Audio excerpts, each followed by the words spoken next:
जेतपुर आंगनवाड़ी बहनों ने वेतन वृद्धि की मांग को लेकर तालुका पंचायत कार्यालय पर प्रदर्शन किया।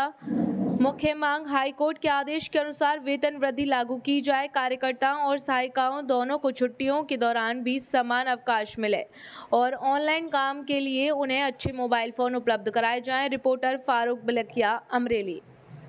અમારી માંગ એ છે કે રાજ્ય સરકારે 2022માં અમને પગાર વધારો અને કેન્દ્ર સરકારે લાસ્ટ 2018માં કર્યું હતું, એના પછી અમને કંઈ જ પગાર વધારો કર્યો નથી. હાઈકોર્ટનો ચુકાદો આવી ગયો હતો કે 26,000 વર્કરબેનને પગાર અને 20,000 છે ને હેલ્પરબેનને પગાર આપવાનો છે, પણ એનો પણ હજી સુધી અમલવારી કરવામાં આવી નથી અને દિવસે સવાર કામનું ભારણ તો વધતું જ જાય છે.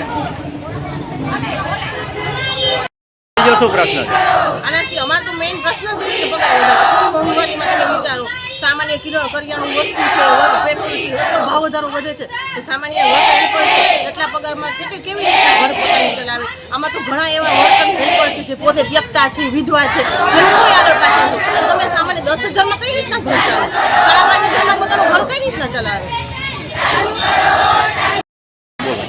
મારું નામ ગોસ્વામી મિત્તલ છે અને હું આંગણવાડીમાં વર્કર તરીકેની ફરજ બજાવું છું. આજે કેટલા મહિનાથી હાઈકોર્ટનો ચુકાદો આવી ગયો છે કે અમારો સમાવેશ વર્ગ 3 અને 4માં કરવામાં આવે અને અમને લઘુત્તમ વેતન ચૂકવવામાં આવે, છતાં પણ સરકાર દ્વારા કોઈ પણ પગલાં લેવામાં આવી રહ્યા નથી.